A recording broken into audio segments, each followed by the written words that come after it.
Okay, hopefully you can hear me over the wind here. This is how you pick rice.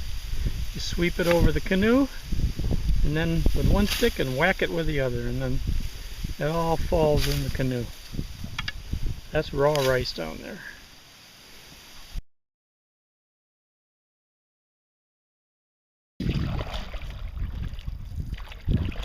This is just a little over half of what we picked today. Yeah, I think we've got a total of maybe 50 pounds. Yeah, maybe.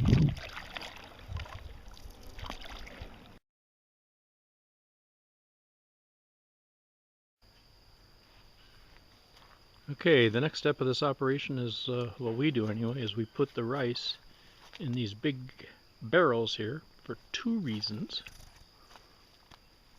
One is to get all the bugs out of it and worms.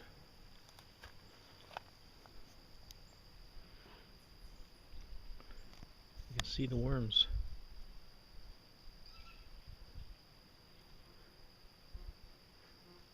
Going around the rim. Sometimes they crawl out the end of the stick. Yeah, it looks like they are. Let's see if I can get you. There we go. And then they'll fall down. Sometimes there's a toad down there. Anyway, after all the bugs are out of it, next morning we put it on the drying racks. We've got yesterday's rice already drying. And each morning I come out and wash it down with a hose and turn it over, and hopefully we'll have at least a couple of these racks full of rice by the time we're done. And I'll show you what happens next.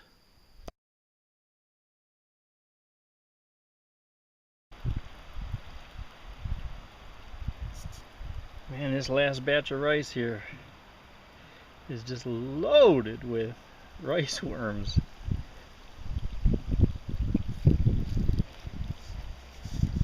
All along the rim.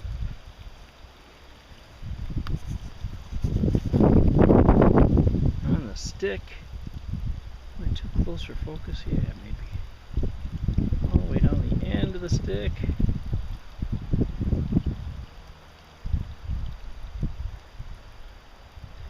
Well, I think Ann said we had 230 pounds. Good harvest. And the weather's supposed to change tonight. And so we'll see if this is the last batch or not.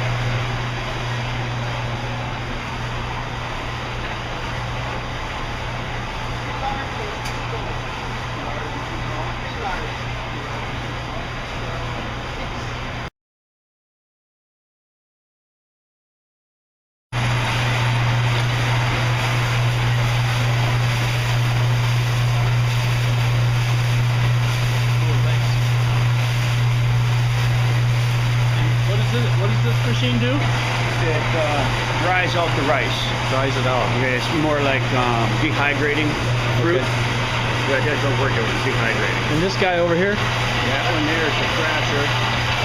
It's all padded. This is all steel and heated. That has no heat except for ambient heat from the rice from here. And we have to get it in there hot. I see. If we get it cool, it'll break all up. Now that thing is all padded all the way around the whole thing. The ends are not. And then we also have wooden paddles in there that have fire hose on top of the paddle. So the rice doesn't get nothing hard. Yeah. And the rice just rubs against each other piece of rice.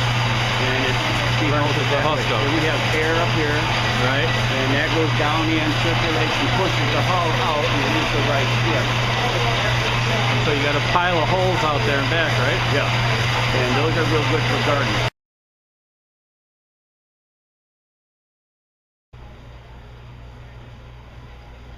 And here is the, I won't call it a mountain, but pile of rice hulls.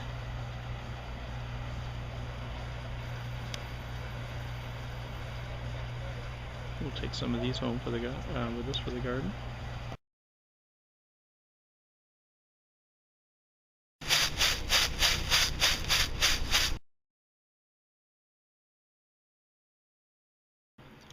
So here's the rice as it comes after being processed. Looks good, doesn't it? Now, it's got all sorts of little twigs and acorns and holes in it. And so we fan it and clean it and fan it again in these traditional birch bark rice baskets that Ann's dad made.